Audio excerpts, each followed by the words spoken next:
Hello and good morning, student. How are you all? I hope कि आप सब fine होंगे। Standard 6 subject Hindi.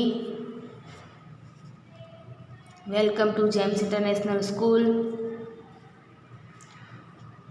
तो स्टूडेंट, हमने अगले वीडियो में मैंने आपको होमवर्क दिया था टेक्स्ट बुक में स्वाध्याय लिखने के लिए क्वेश्चन 1 और क्वेश्चन 2। तो आई होप कि आपने स्वाध्याय लिखा होगा और उसके बाद मैंने वर्कबुक में आपको 3 पेज लिखवाए थे, तो वो भी आपने अच्छे से लिखे होंगे और लर्न भी किए होंगे, है ना स्टूडेंट। तो आज हम वर्कबुक में नेक्स्ट पेज से स्टार्ट करते हैं। तो open your workbook student.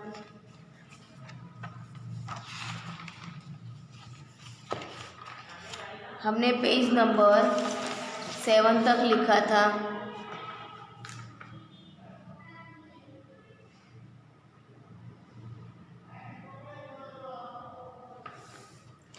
Page number 7 तक लिखा था हमने, तो आई होप कि आपने भी लिखा होगा। ओके, तो आज से हम पेज नंबर 8 से स्टार्ट करते हैं। तो open your page number 8 and start now.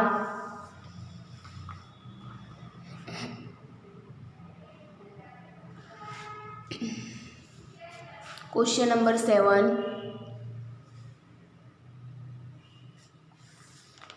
उदाहरण के अनुसार विशेषणों का उपयोग करके वाक्य बनाइए। तो फर्स्ट नंबर है कि सुंदर।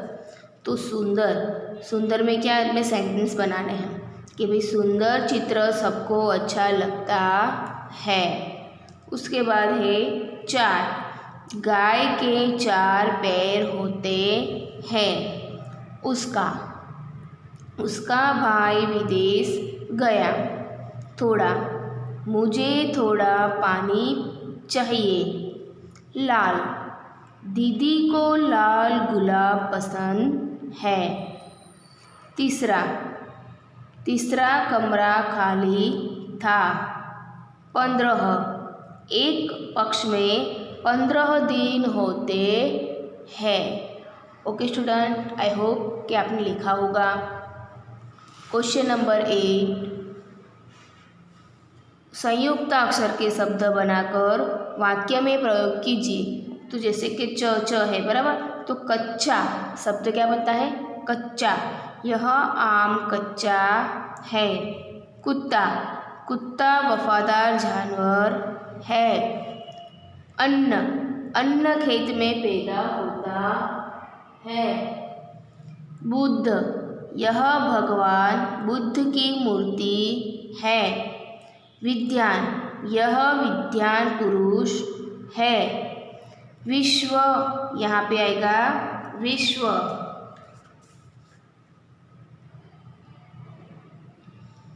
विश्व में शांति होगी चाहिए। ओके, आज असह्य गर्मी है, तो यहाँ पे आएगा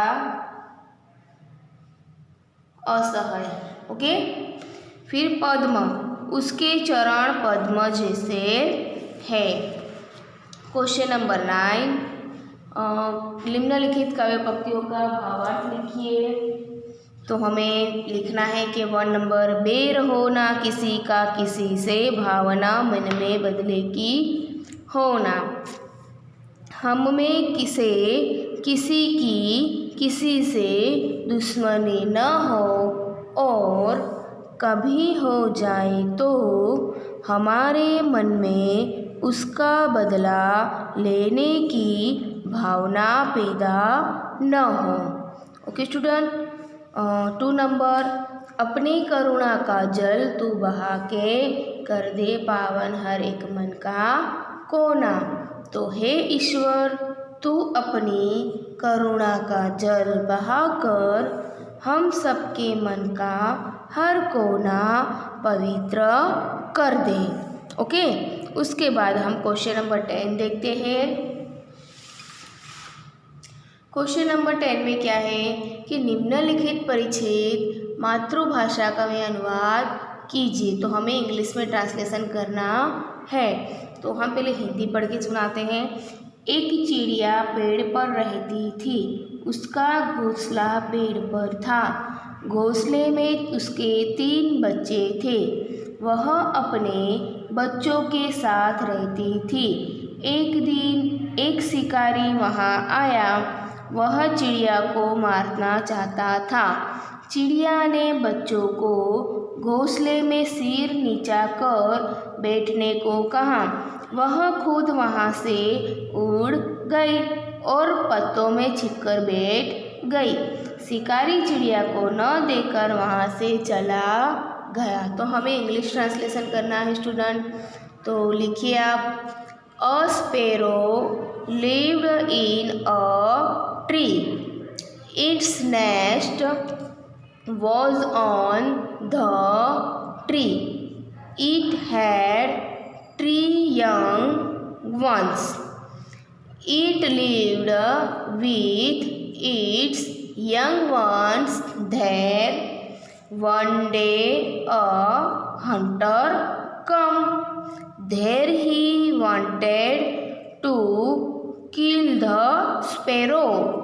The sparrow told its young ones to sit in the nest, keeping their head down. The sparrow itself flew away from there and hid in the leaves.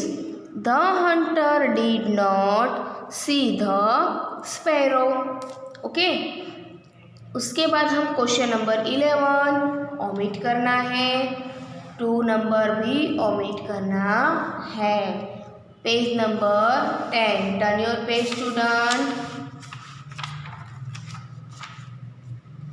Question number 12, page number 10। नीचे दिए गए चित्रों को देखकर चित्र का वर्णन अपने शब्दों में कीजिए। तो स्टूडेंट अब इसमें क्या करना है आपको कि यह चित्र देखना है, फिर ये चित्र के बारे में हमें नीचे थोड़ा बहुत लिखना है। तो आप पहले सुनिए कि मैं क्या कहना चाहती हूँ। कि देखिए कि इस चित्र में समुद्र के तट का दृश्य दिखाया गया है।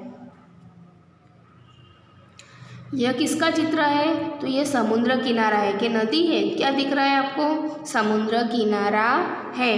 तो यह समुद्र तट के दृश्य दिखाया गया है। समुद्र में देखो एक नाव है जिसके पाल पर ध्वजा लटक रही है, फरक रही है। 2 व्यक्ति नौका विहार कर रहे हैं। एक लड़का तैर रहा है, एक लड़का गेंद खेल रहा है। आप देख रहे हो, है ना? ये लड़का गेंद खेल रहा है। उसके पास एक महिला भी खड़ी है, वो भी उसके साथ खेल रही है। फिर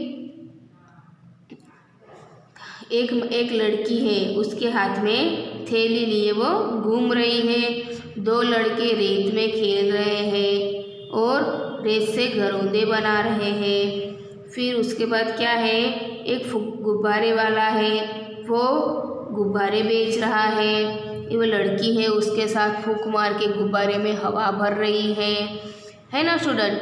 तो आपको मैं उसके नीचे आपको लिखवा रही हूँ, तो आप लिखिए, ध्यान से लिखिएगा स्टूडेंट। कि इस चित्र में समुद्र के तट का दृश्य दिखाया गया है। इस चित्र में समुद्र के तट का दृश्य दिखाया गया है। समुद्र में एक नाव है जिसके पाल पर ध्वजा फहर रही है, जिसके पाल पर ध्वजा फहर रही है। 2 व्यक्ति नौका विहार कर रहे हैं। एक लड़का तैर रहा है। एक लड़का गेंद से खेल रहा है। उसके पास एक महिला खड़ी है। तट पर एक लड़का पतंग उड़ा रहा है। एक लड़की हाथ में थैली लिए घूम रही है। दो लड़के रेत से घरौंदे बना रहे हैं। क्या बना रहे हैं? घरौंदे। मतलब कि रेत के घर बनाते हैं ना, हम रेत में खेलते हैं। एक गुब्बारे वाला खड़ा है। एक लड़की मुंह से फूंक कर गुब्बारे में हवा भर रही है। आइसक्रीम वाला गाड़ी लेकर खड़ा है। एक महिला उससे आइसक्रीम खरीद रही है। पास में उसका बच्चा खड़ा है। बाईं तरफ कोने में छतरी के नीचे मेज कुर्सी लगाए दो व्यक्ति बैठे हुए हैं। पास में नारियल के दो वृक्ष दिख रहे हैं। ओके स्टूडेंट, तो यह हमारा वर्क कंप्लीट हुआ। फिर सामने जो एक्टिविटी है, प्रवृत्तियाँ, वो हमें दोनों ओमिट करनी है। तो यहाँ पे हमारा चैप्टर नंबर 1 टेक्स्ट बुक में और वर्कबुक में कंप्लीट होता है। और आप लोग CW में भी अच्छे से लिखा होगा। तो स्टूडेंट, आप लोग यह अच्छे से लिखिए पैराग्राफ और अच्छी राइटिंग निकालिए।